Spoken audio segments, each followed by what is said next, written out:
الحمد لله رب العالمين وبه نستعين على أمور الدنيا والدين وصلى الله وسلم على سيدنا محمد خاتم النبيين وعلى آله وأصحابه أجمعين ومن تبعهم بإحسان إلى يوم الدين.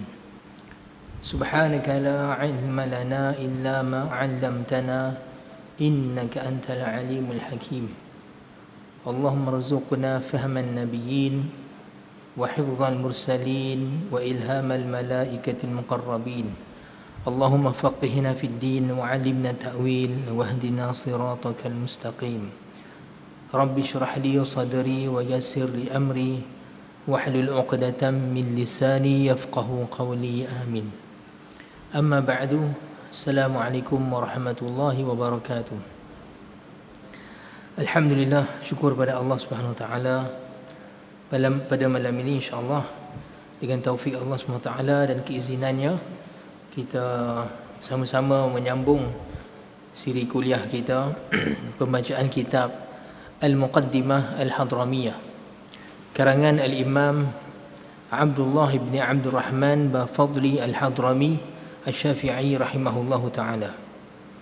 Jadi pada pengajian lepas kita berhenti pada fasal menyatakan perkara-perkara yang haram dibuat ketika hadas, ketika berhadas.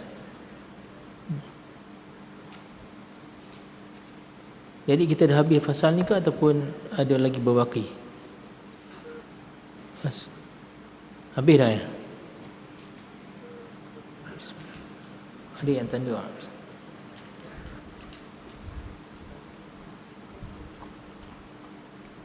Habis dah. Masuk fasal baru kan?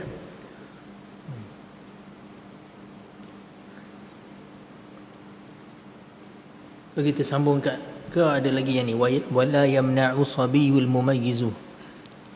Tidak dilarang kanak-kanak yang mumayyiz untuk menanggung Quran. Tu belum lagi kot noh. Apa kita baca sikitlah yang tu kan, supaya kawan-kawan dia tak terlepas lah. Baik, muka surat 35 ataupun terjemahan dia 36. 35 tapi terjemahan dia 36. Qala musannifu rahimahullah taala wala yumna'u as-sabiyyul mumayyizu min hamlihi wa massihi lid-dirasah wa man tayaqqana taharata wa shakka fil hadathi aw tayaqqana al-hadatha wa shakka fi taharati bana ala yaqinihi. Kalau kita tengok pada terjemahan dia muka surat 36, tidak dilarang anak kecil yang sudah tamyiz. Sebelum ni kita bahaskan tentang apa? Tentang bahawa kalau seorang tu berhadas kecil, apatah lagi berhadas besar, apatah lagi perempuan yang dalam keadaan haid, diharamkan pada mereka ni menyentuh mushaf dan menanggung ataupun mengangkat mushaf Al-Quran. Mushaf ni maksud dia Al-Quran pada buku tu lah. Baik. Mushaf ni Al-Quran yang dah ditulis pada buku. Termasuk Al-Quran kat sini surah-surahnya yang diceraikan daripada Quran. Sekiranya kita ada satu surah khas macam surah Yasin ataupun surah Al-Kahfi ataupun Quran yang dipecahkan pada juzuk-juzuk, sama ada setiap satu juzuk tu satu buku ataupun 5 juzuk, sekiranya isi kandungan dia Quran semata-mata ataupun ayat Quran lebih banyak daripada ayat yang selain daripada Quran, macam mushaf kita ada sekarang ni, maka hukum dia adalah sama saja, hukum mushaf. Jadi bagi orang yang berhadas kecil, besar ataupun perempuan yang haid ataupun nifas, maka haram menyentuhnya dengan sengaja ataupun membawanya, menanggungnya, mengangkatnya. Tetapi di sini ada kelonggaran yang disebutkan oleh musannif pengarang kitab. Dia kata tidak dilarang kanak-kanak, maksud kanak-kanak sini yang belum baligh, tetapi kanak-kanak yang mumayyiz, diterjemahkan kanak yang sudah tamyiz. Tamyiz ni sebenarnya dia punya kata terbitan daripada fi'il mayyaza yumayyizu dalam bahasa Arab, yang mana makna dia dalam bahasa Melayu kita membezakan. Mayyaza membezakan. Kalau kita membezakan sesuatu dengan sesuatu, mayaztu hadza min hadza, saya membezakan ini daripada ini, contohnya. Dan kanak-kanak yang dipanggil mumayyiz, kanak-kanak yang dah boleh membezakan baik dengan buruk, maksud dia dah cerdik lah, dah boleh berdikari, yang mana kebiasaannya usia pada 7 tahun ke atas. 7 tahun ke atas tu kebiasaannya. Boleh jadi awal sikit ataupun lambat sikit, tu je. Sebab itulah Nabi SAW perintahkan kita untuk memerintahkan anak-anak kita salat ketika usia 7 tahun. Ketika 7 tahun, sebab kebiasaannya 7 tahun tu dah sampai usia mumayyiz. Budak dah boleh cerdik lah sikit kan. Dia dah boleh lah sikit sebanyak istinja sendiri, maksudnya qada hajat sendiri. Kita pun buh nasi dalam pinggan, dia boleh makan sendiri, tak gaduh nak kena suap. Tapi tu nak kata kadang-kadang menjadi ada budak lambat. Kadang-kadang tu sebab kita sendiri pun, kita pun manja sangat, katalah kan, dah suap dia tiap kali, lama-lama tak kerti nak suap sendiri. Tu boleh jadilah. Tapi nak kata biasanya usia 7 tahun ke atas tu dipanggil, budak ni dah panggil mumayyiz, dah kira sebagai mumayyiz, dia dah cerdik lah sikit. Kita pun diperintahkan oleh Nabi SAW suruh ajak solat pada awal usia 7 tahun. Malah tuan-tuan, kalau kita lihat, bukan setakat solat saja yang kena perintah ni, setiap perkara-perkara yang melibatkan fardu ain dah kena latih, dah kena ajak dah pada usia 7 tahun. Jadi masuk sekolah rendah pada usia 7 tahun tu kira memang elok sangatlah, menempatilah ikutkan daripada hukum syarak. Jadi kalau kita baca kitab-kitab fiqh yang lain-lain pun, macam Tuhfatul Muhtaj, syarah Minhaj, yang Minhajul Talibin Imam An-Nawawi. Tuhfatul Muhtaj karangan Imam Ibn Hajar Al-Haytami. Dalam bab solat dia ada sebut, diperintahkan kanak-kanak seawal 7 tahun. Begitu juga perintahkan mereka puasa dan ajar mereka tentang asas-asas agama, tentang Rasulullah SAW, cerita sirah pada mereka, sirah Nabi SAW. Sebab benda ni wajib tahu, sebab dia salah satu daripada 2 syahadah kita kan. Kita mengucap syahadah, asyhadu an la ilaha illallah wa asyhadu anna Muhammadan Rasulullah, menyaksikan Muhammad itu Rasulullah. Tapi Nabi Muhammad kalau tak kenal, macam nak saksikan Muhammad itu utusan Allah? Lepas tu nak kena ajak seawal-awalnya. Kena ambil berat benda ni sungguh-sungguh lah. Kena ajak anak kita ni sungguh-sungguh tentang Rasulullah SAW, para sahabat dia, sirah Nabi berkenaan dengan Nabi SAW. Kalau kita lepas nanti, dia akan belajar tang lain. Dia akan belajar lah Superman ke Batman. Hak tu yang dia idol yang ada dalam kepala dia kan, idola dia. Tanya tentang sahabat mesti dia tak tahu, tak kena tu. Nampak no? Jadi kanak-kanak yang 7 tahun ke atas ni dipanggil mumayyiz. Bila mumayyiz, maka dia ada beberapa perkara yang berbeza hukum dia dengan kanak-kanak yang bukan mumayyiz. Antaranya solat dia, beberapa ibadah dia kira sah. Kalau kanak-kanak tidak mumayyiz, dia solat sekalipun solat dia tak sah, sebab dia tak mumayyiz. Wuduk dia tidak sah, dan wuduk dia tidak sah. Tapi kanak-kanak mumayyiz, wuduk dia sah. Air wuduk dia jadi air musta'mal. Air wuduk dia jadi musta'mal, walaupun wuduk dia tak wajib. Jadi bila kanak-kanak mumayyiz ni, kita sebutkan tadi, dah kena ajak mereka asas-asas agama. Dan benda paling utama sekali, ajak Al-Quran. Ajak Quran. Kalau dia dah boleh baca Quran, alhamdulillah, terus ajak dia surah-surah penting, juzuk amma, dan hafal. Seawal-awal ni hafal Al-Quran ni kalau boleh. Hafal Quran ni benda yang sebenarnya sangat dituntut. Nabi SAW kata, man qara'al Qur'ani fi syababatihi ukhtulija ma'adamihi wa lahmih.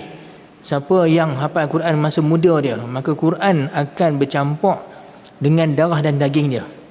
Wa man qara'al Quran fi kibarihi, tapi siapa baca Quran ketika usia tua dia, ka'annahu yanhatu 'alal bahr. Jadi seolah dia menulis atas laut, atas ayak. Di atas ayak memang tak dekat kan.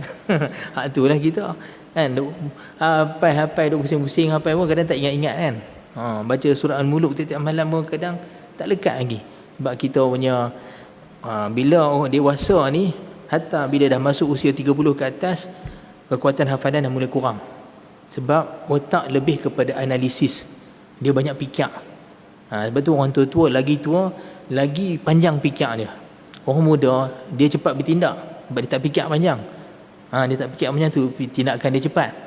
Dia tengok orang tua, dia lambat sikit kan. Sebab apa? Dia pikat jauh. Sekali buat ni tak kena, buat ni tak kena, tak kena lah, dia tak buat apa. Jadi tu. Tapi ada bagusnya lah, orang tua punya cara fikir pun ada bagus dia, orang muda pun ada bagusnya. Sebab itulah dalam syura ni elok ada semua, ada belaka. Dalam bila kita buat mesyuarat ada belaka, hak orang muda pun ada, orang tua pun ada. Sebab kena seimbang.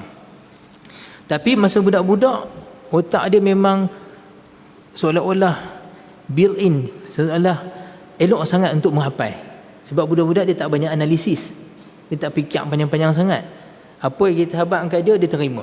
Kebiasaannya lah kan. Apa dia terima. Jadi kita kena bagi dia storage tu, simpan betul-betul Al-Quran. Bila Al-Quran dah ada, tak apa dia tak faham lagi. Kalau dia tak faham lagi tak apa, tapi besok bila dah hafal, dia dah mula belajar apa makna Quran, tafsir Al-Quran, belajar fiqh, belajar fardu ain lah, fiqhnya, akidahnya. Lepas tu dia dah mula belajar bahasa Arab contohnya, dah mula dah nampak ayat Al-Quran hak dia hafal tu, oh ni ayat dia. Contohnya kan, ini ayat dia, ayat riba apa dia, ayat apa ni, larang apa ni, arak, zina, mana ayat dia. Jadi dia faham. Dalam benda tu ada dalam kepala dia tahu. Jadi kena hafal awal-awal lah. Jadi budak-budak ni digalakkan lah baca Quran. Dan Al-Quran ni patutnya bukanlah kata optional. Memang tak boleh lah belajar Al-Quran ni optional. Dia kena memang subjek mesti kan? Subjek yang wajib belajar. Dan kalau boleh memang tiap-tiap hari ngaji Quran ni, tiap-tiap hari. Nampak no? Sayyidina Umar radhiyallahu anhu bagi cuti hari apa saya tak ingat. Saya lupa dah hadis tu. Dan Sayyidina Umar radhiyallahu anhu satu hari balik daripada peperangan. Daripada musafir lama. Jadi bila Sayyidina Umar balik tu, ahli Madinah dah rindu kat Sayyidina Umar. Masa tu beliau adalah pemimpin. Jadi bila dia balik-balik ke Madinah, saya tak ingat tu hari apa, subhanallah. Jumaat kot. Jumaat tu hari Isnin, saya tak ingat. Hari dia balik tu, ahli Madinah sambut Sayyidina Umar. Depa walaupun Sayyidina Umar ni cengih orangnya, kan garang. Tapi dia penyayang. Dia tetap penyayang. Orang sayang pada dia, pemerintahannya adil. Jadi masa hari dia sampai Madinah tu, penduduk Madinah keluar sambut dia. Sambut pemimpin yang adil ni, pemimpin yang dikasihi ni. Dan kanak-kanak pun peluk dah Sayyidina Umar. Jadi hari tu Sayyidina Umar bagi cuti pada pelajar-pelajar. Cuti apa? Cuti mengaji Quran. Nak kata mereka tiap hari mengaji Quran. Asal dia. Tapi hari tu tak apa lah Umar kata cuti. Lah hari jadi cuti tu setiap minggu. Bagi rehat satu hari. Nampak no? Baik. Tapi sebenarnya lupa lah ni hari apa yang disebutkan dalam riwayat tersebut. Baik. Jadi bila budak-budak ni dia nak mengaji Quran, kita suruh dia wuduk. Suruh dia berwuduk sebagai satu pendidikan pada mereka ni, bahawa nak sentuh mushaf kena ada wuduk. Tetapi jangan tekankan berat-berat. Maksud dia kalau dia batal wuduk, kata dia tak apa, tak payahlah nak gaduh pi mai. Nampak tak? Ajak dia kata wuduk nak kena ada, ambil apa, nak baca Quran, pegang mushaf kena ada wuduk. Tapi layan dan didik mereka ni jangan beratkan dalam masalah ni. Jadi kalau sekiranya dia tak ada wuduk, dia nak pegang Quran juga, tak apa, pegang dia baca dia. Tapi bila ada waktu dan ada kesempatan, pergi ambil wuduk. Nampak no? Supaya nak bagi mereka ni targhib ni motivasi, semangat untuk mengaji, supaya tak ada rasa beban. Budak kan dia cepat cemuih. Sekali kan dia batal wuduk, kita suruh dia pergi ambil sembahyang, pergi je pi mai sekali boleh jadi cemuih. Jadi kita kata tak apa, bagi keringanan bagi dia. Sebab dia pun sebenarnya bukan mukallaf lagi pun. Bukan lagi mukallaf. Jadi sebenarnya tak jadi dosa pun bagi dia. Adapun kanak-kanak yang belum memayyiz, budak baru umur setahun, 2 tahun, maka haram kepada kita yang mukallaf ini dengan sengaja bagi dia mushaf.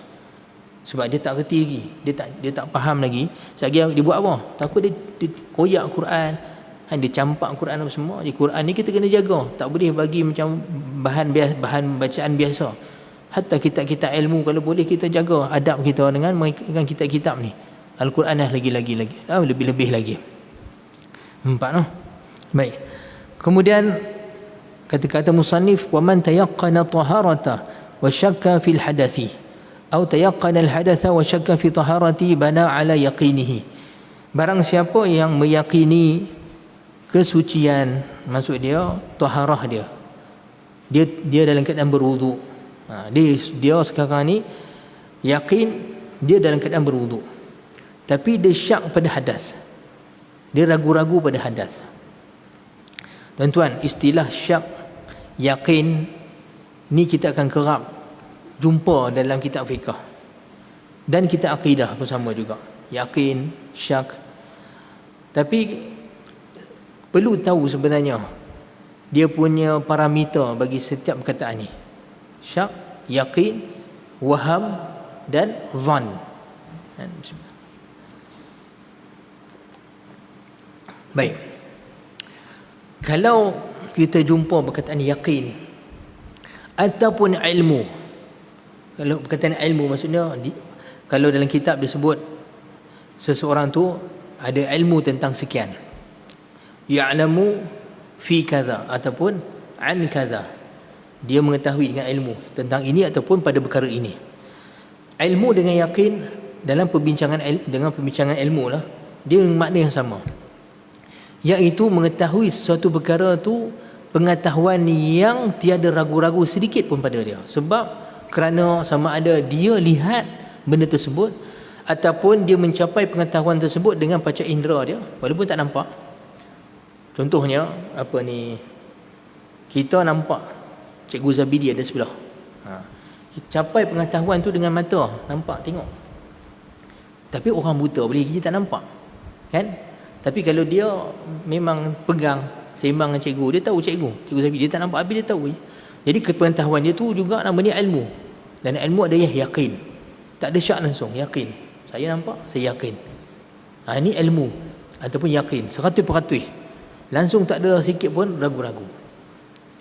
Tapi kalau satu perkara yang ada kemungkinan sikit percentage dia, peratusan dia mungkin tidak, walaupun kemungkinan tu sangat sikit. Contohnya kalau saya kata Cikgu Ustaz Jamal ada kat Mekah lah, cikgu percaya? Ustaz Jamaluddin ada kat Mekah sekarang, percaya tak? Tak percaya kot, no? Tak percaya lah. Nak keluar bukan senang, kan?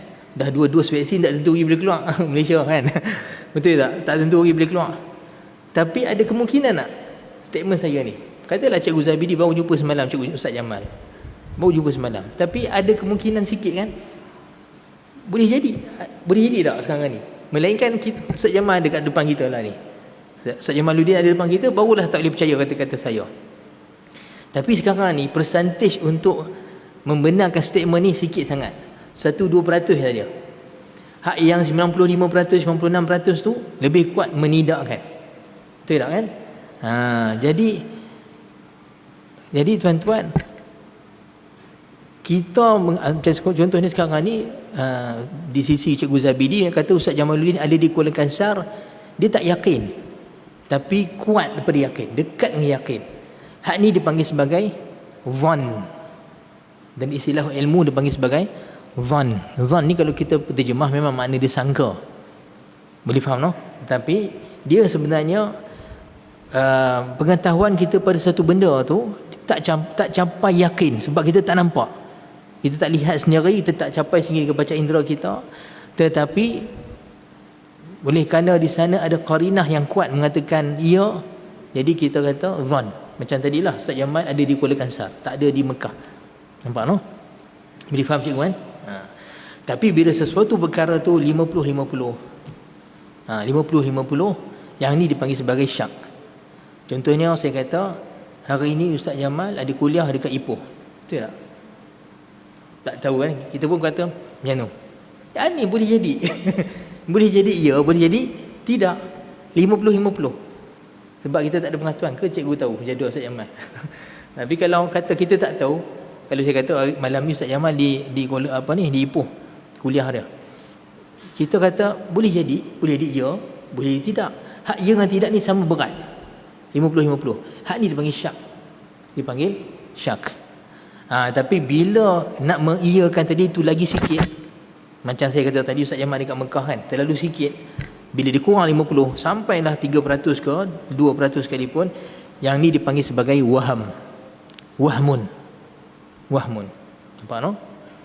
Bila satu perkara tu langsung kita tak tahu langsung, yang ni dipanggil sebagai jahil tu orang yang jahil, maksud dia tak tahu. Sekarang ni contohnya saya tanya Cikgu Zabidi, Dia kata apa ni, tahun depan kita boleh pergi Mekah tak? Tak tahu. Tak tentu lagi kan. Dia pun tak tahu. Nak kata ya pun tak tahu langsung. Ataupun taklah, contoh ni itu tak boleh kata juga tu macam syak, lebih daripada syak. Contoh ni saya tanya cikgu apa ni, macam mana nak kata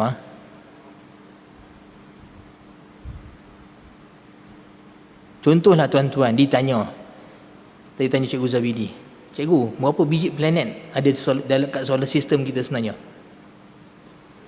Tak tahu kan, mana nak tahu. Hak NASA sekarang ni dah jumpa pun kata jumpa 2-3 biji lagi planet X lah benda selepas Pluto. Tapi kita kata ni bukan bidang kita. Hatta orang NASA pun sebenarnya tak boleh nak spesifikkan kata ada sebanyak ni planet dekat solar system. Betul tak? Tak tahu. Hak ni panggil jahlun. Boleh faham kan? Jahil. Boleh faham tak tuan-tuan parameter dia? Kan? Paling kalau kita tahu satu benda tu dengan yakin 100% tu dipanggil yakin ataupun ilmu. Tapi bila dia kurang sikit dipanggil sebagai dhan. Jadi dhan ni pun ada martabatnya lah. Sampailah benda tersebut 50-50 dia panggil syak. Bila kurang 50-50 dia panggil waham. Bila langsung tak tahu dia panggil jahal. InsyaAllah faham no? Baik. Jadi benda ni nanti ada dalam masalah fiqh. Ada implikasi hukum. Terutama dalam bab tayamum nanti. Dalam bab tayamum, masalah yakin air, syak wujud air, waham air, semua ni ada hukum-hukum dia. Jadi faham dulu istilah yang digunakan dalam masalah ni. Baik. Jadi sekarang ni dikata, barang siapa yang yakin dia bersuci. Yakin dia memang dia tahu betul. Dia tahu sungguhlah, dia kata memang tadi aku ambil sembahyang. Tapi syak pada apa? Pada hadas. Contoh yakin tadi tu memang dia ingat dia ambil sembahyang, dia berwuduk apa semua.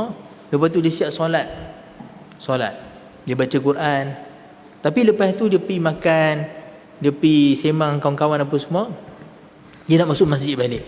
Dia nak masuk masjid balik dan solat di atas masjid. Tapi sekarang dia kata, tadi aku ada batal wuduk tak? Masa tak makan tadi ada batal wuduk ke tak? Hak ni syak. Dia tak ada ingat langsung peristiwa, tapi macam ada. Macam ada. Macam itulah kan. 50-50. Tapi yang memang confirm dia yakin sebelum hak dia makan tadi memang dia ambil sembahyang. Memang dia dah solat siap, baca Quran, dia pegang mushaf. Yakin memang ada wuduk sebelum tu. Jadi dia yakin berwuduk, taharah, bersuci, tapi syak pada apa?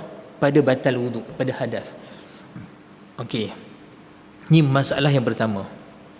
Kita letak tepi dulu. Ataupun dia sebaliknya. Dia kata dia yakin memang berhadas. Yakin memang berhadas. Tapi syak pada bersuci.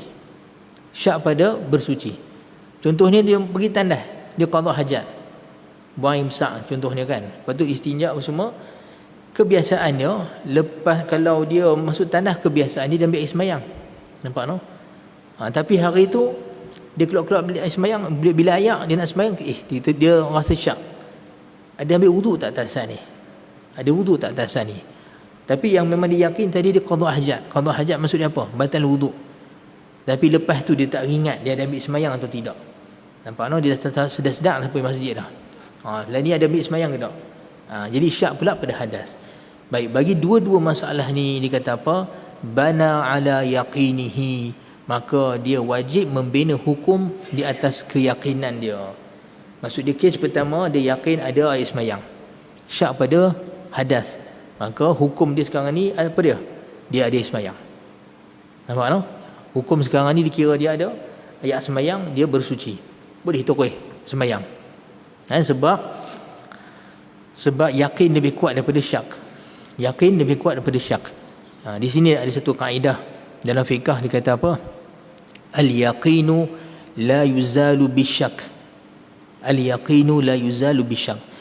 Benda yang yakin dia tidak dihilangkan dengan syak. Sebab syak dia benda yang lemah. Benda yang tak tentu lagi. Boleh jadi ya atau tidak. Tapi yang jelas-jelas yakin adalah bersuci tadi. Nampak no? Para ulama mengambil hukum ataupun kaedah tadi ni daripada hadis Nabi SAW. Nabi pesan, Nabi kata, mafhum hadis tersebut, sekiranya salah seorang daripada kamu ni solat, maka syaitan akan main di dubur salah seorang daripada kamu ni, dan dia main tiup-tiup. Jadi kalau seseorang tu rasa macam ada angin keluar, tapi dia tak yakin betul ke angin keluar tak keluar kan, jadi dia kata maka dia teruskanlah solatnya, sebab asal dia berwuduk.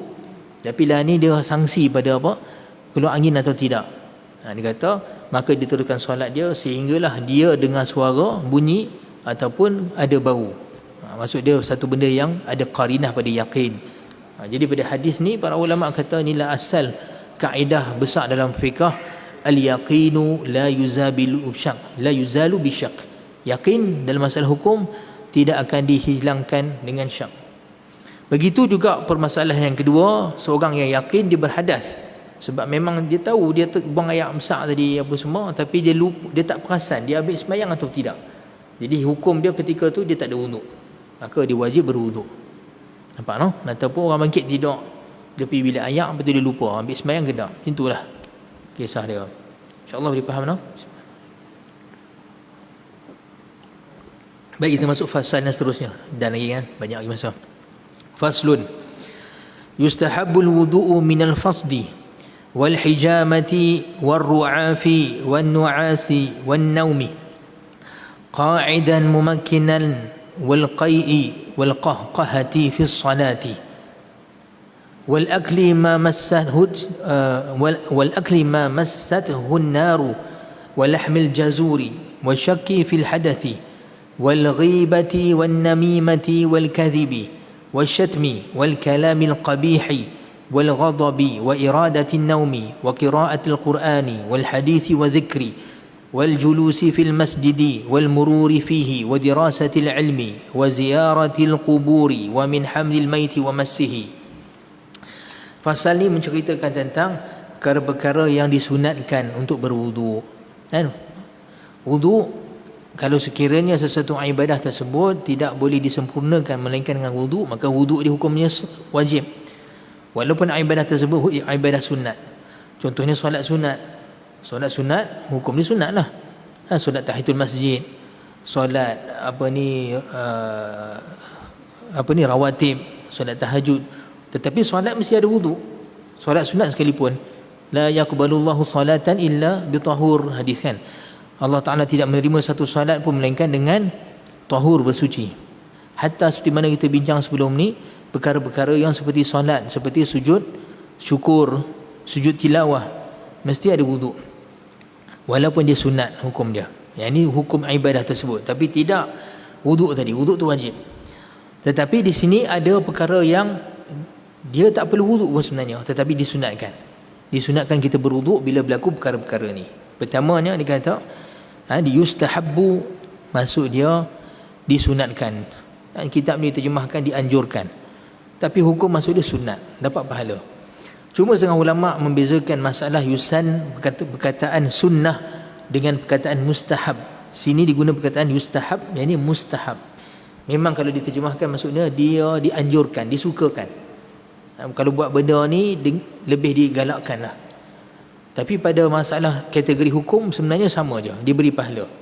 Diberi pahala kalau buat. Kalau tak buat tak dapat apa-apa.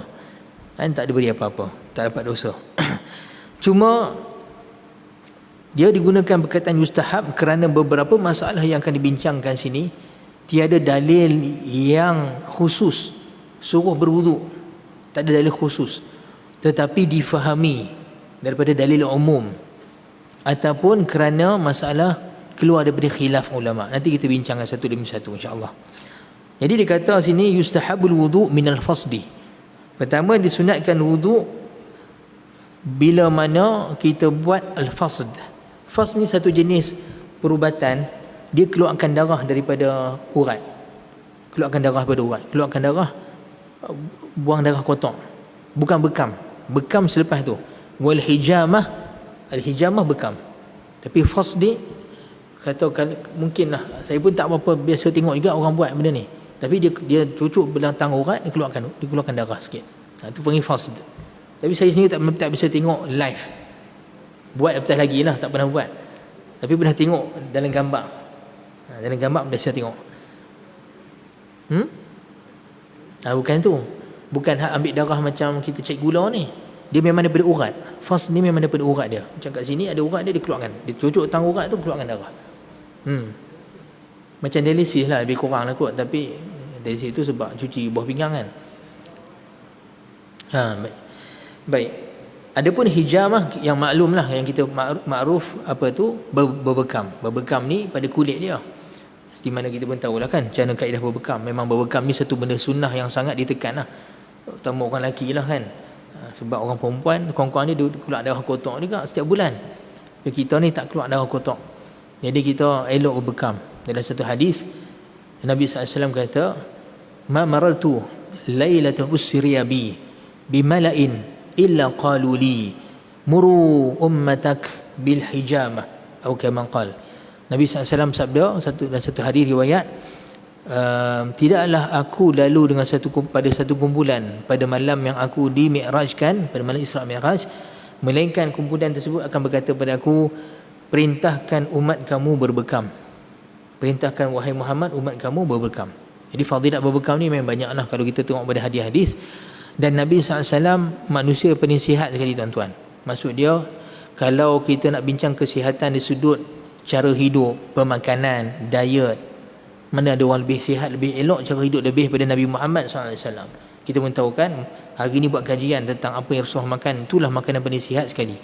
Tepung yang Nabi makan SAW kebanyakannya adalah tepung apa? Tepung barli, syair. Dan tepung barli lebih bagus daripada tepung wheat kan. Ni barli lebih bagus daripada wheat. Lepas tu tepung barli yang Nabi makan ni pula, dia bukannya betul-betul pure yang tepung lah. Dia campur dengan dia punya tu sikit, kulit dia, kulit barli tu. Sebab asal dia, sebab Rasulullah SAW zaman tu susah, tak ada alat nak pisahkan betul-betul. Jadi dia tiup, dia panggil satu alat tu bagi minkhal. Adalah hadis Syama'il Muhammadiyah kan, dalam riwayat Tirmizi. Jadi Sayyidina Hasan minta pada seorang perempuan sahabat yang biasa memasakkan untuk Nabi SAW. Dia kata, buatlah makanan roti yang biasa kamu buat untuk Nabi SAW. Dia kata, kamu pada hari ini takkan mampu makan. Bayangkan Sayyidina Hasan tu sebenarnya sahabat lagi, tapi masa zaman Nabi SAW dia budak kecil kan. Tapi hatta nak kata saat dia berlalu masa, cara pemakanan dia pun dah berbeza lah. Jadi kata, kamu tak mampu pada hari ini nak makan macam mana Rasulullah makan, tapi buat je, kami rindu untuk buat apa benda Rasulullah buat. Jadi dia pun buat, ambil tepung yang ada lagi tak betul-betul tak pecah lagi, tumbuk-tumbuk, kemudian tiup mana yang terbang lah, yang dia punya kulit tu kan, mana yang tinggal. Lepas tu adun sekali bakar dekat macam itulah dipanggil tanur ni, macam kedai mamak tu, masak rutinan tu,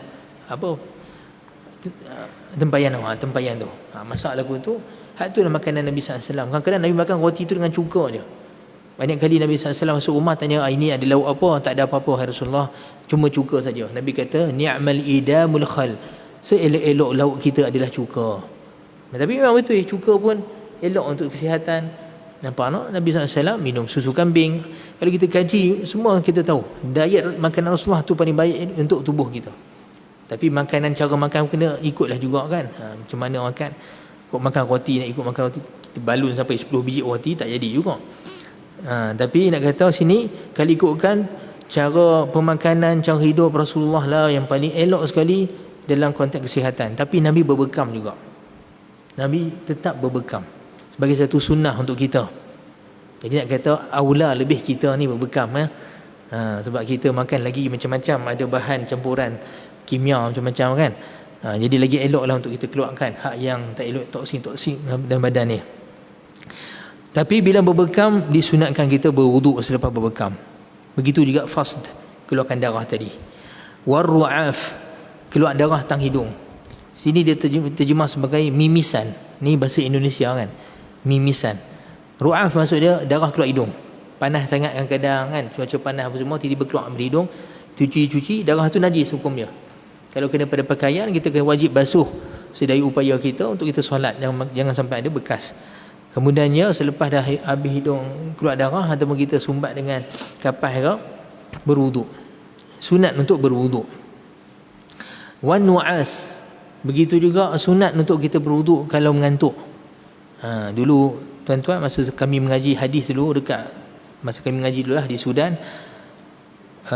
kami mengaji dengan satu syekh, nama dia Syekh Bakhir Qasim Said Al-Kahili, orang Sudan. Pengajian dia tuan-tuan 3 jam direct, tak ada berhenti, 3 jam. Tapi alhamdulillah saya ni nak ngaji, bayangkan baca hadis kan, sunan kitab sitah, Bukhari, Muslim, tapi saya baca dengan dia dulu kitab An-Nasa'i, dengan kitab Al-Muwatta Imam Malik, dan dengan kitab Sunan Ad-Darimi. Jadi baca 3 jam direct, mengantuklah juga kan kadang-kadang. Jadi kadang-kadang dia nampak kami mengantuk, syekh ni akan kata, baik, hang bangkit, tukar tempat lain. Itu salah satu sunnah, tukar tempat lain. Ataupun pergi ambil wuduk Ustaz, kata, pergi ambil wuduk Ustaz. Sunnah nanti ambil wuduk. Tapi saya kuranglah mengantuk sebab saya yang baca kitab. Sejam setengah saya yang baca. Syekh tak baca kitab, kita kena baca kat dia. Sejam setengah kawan saya baca. Nampak no? Jadi bila kita mengantuk ni, sunat untuk ambil wuduk. Wa naumi qa'idan mumakkinan, dan juga sunat ambil wuduk tidur. Ini bangkit pada tidur, tapi tidur yang duduk tetap punggungnya. Kalau kita tidur memang tidur biasa, melentang ke, mengiring ke, wuduk batal. Kalau kita bangkit-bangkit tu, kalau nak solat memang kena wuduk lah, wuduk dah batal lah kan, sebab tidur. Tapi kalau tidur tetap dalam keadaan duduk, tidur dalam keadaan duduk dengan tetap punggung dia, sampailah dia jaga, wuduk dia tak batal, tapi tetap sunat untuk dia untuk apa? Ambil wuduk. Pertamanya sebab apa? Sebab keluar daripada khilaf ulama. Ada ulama kata tetap batal. Imam Malik kata batal, walaupun duduk tetap, janji kata tidur tu lena, maka wuduk dia batal. Imam Malik kata, asal kata kalau seorang tu tertidur, kalau dia pegang tasbih, kalau dia kata dia punya kayu ukur ni, kalau dia kata dah terpegang tasbih ni, dia ngantuk-ngantuk, terlepas dia batal wuduk. Terlepas dia batal wuduk. Tapi mazhab Syafi'i, selagi punggung dia tak bergerak langsung di tempat duduk dia, sampailah jaga, nyenyak macam mana pun, jangan terlepas tasbih, keluar air liur pun wuduk tak batal. Tetapi keluar dari khilaf ulama, sebab ada ulama, Imam Malik pun ulama besar kan, dia kata batal, elok kita ambil wuduk. Nampak? Elok kita ambil wuduk. Baik, sampai sini dulu no. Nanti kita sambung lagi pengajian kita. Saya mohon maaf sekiranya saya nak ada kasar bahasa atau salah silap. Yang baik pada Allah SWT, salah silap, kekurangan daripada kekurangan saya sebagai manusia biasa. Aku qali hadza wa astaghfirullah li wa lakum. Tuan-tuan, di mana Ustaz Azman tadi peringatkan saya, di mana tuan-tuan maklum kami ada Mahat Tafiz di Kampung Temung Hulu. Jadi kalau sekiranya tuan-tuan nak sumbang untuk, kami memang nak buat pembangunan baru juga untuk Mahat Tafiz perempuan, masih lagi tak cukup dana. Kalau tuan-tuan nak menyumbang juga untuk bersama-sama membina benda ini, bolehlah buat demikian. Ustaz Azman dia ada siapkan sejadah belakang tu, tabung saya lupa bawa hari ni. Jazakumullah khairan katsiran, barakallahu fikum. Semoga Allah Taala menerima amalan tuan-tuan dan juga memelihara kita daripada segala perkara-perkara yang tidak baik, terutama pada zaman sekarang ni, zaman fitnah yang teruk, zaman fitnah agama. Jadi Allahumma alimna ma yanfa'una wanfa'na bima 'allamtana wazidna 'ilma warzuqna fahma waftah 'alaina futuhal 'arifin. Allahumma waffiqna littiba'i sunnati nabiyyika Muhammadin sallallahu alaihi wasallam zahiran wa batinan, qawlan fi'lan wa 'amalan, wamnun 'alaina mahabbatahu wa ba'athna ma'ahu yawmal qiyamati ya arhamar rahimin. Wa sallallahu ala sayyidina Muhammad wa ala alihi wa sahbihi wa baraka wa sallam. Alhamdulillahirabbil alamin. Assalamualaikum warahmatullahi wabarakatuh.